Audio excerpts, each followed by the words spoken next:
Hey everyone, welcome back to the channel.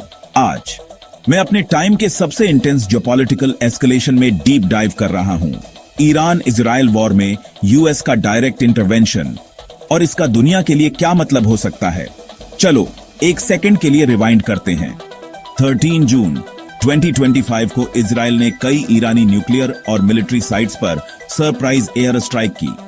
Fordow, नटांज, Isfahan, ये वो नाम है जो आपने शायद हाल ही में हेडलाइंस में देखे होंगे। ईरान ने मिसाइलों और ड्रोन की लहर से पलटवार किया। अचानक जो एक रीजनल क्लैश के तौर पर शुरू हुआ था, वह बॉर्डर्स पर फैलने लगा, जिसमें इजराइल, ईरान और यूएस शामिल हो गए। शुरुआत में अमेरिका डिफेंस पर अड़ा रहा। इराक, जॉर्डन और सीरिया पर इजराइल को मिसाइलों को इंटरसेप्ट करने में हेल्प कर रहा था। लेकिन फिर 22 जून को सब कुछ बदल गया।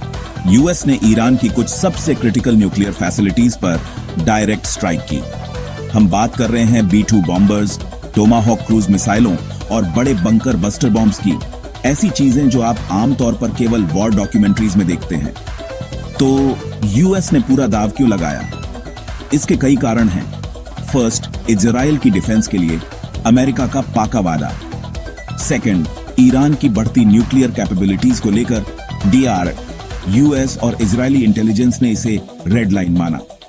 थर्ड, रिपब्लिकन लॉमेकर्स और खुद इजराइल की तरफ से प्रेसिडेंट ट्रंप पर बढ़ता प्रेशर।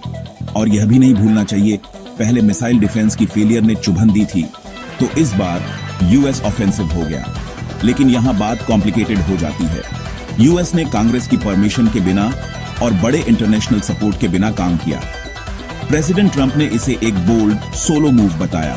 यूएन सेक्रेटरी जनरल ने इसे कॉम्प्लेक्स और डेंजरस कहा।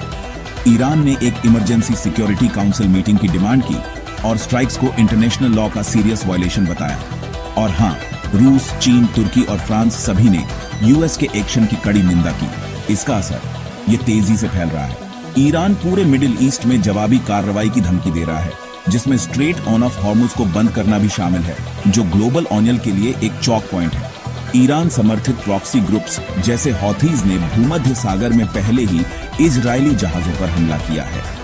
एक्सपर्ट्स वार्न करते हैं कि यूएस इंटरवेंशन ने केवल दाब बढ़ा दिए हैं, ग्लोबल एनर्जी सप्लाईज को खतरा पैदा कर दिया है और फूड और गैस की कीमतें बढ़ा दी हैं। और यहाँ सबसे इंपॉर्टेंट बात, यूएस कहता है कि यह शांति के लिए हमला था, लेकिन क्रिटिक्स इसे लापरवाह बता रहे हैं।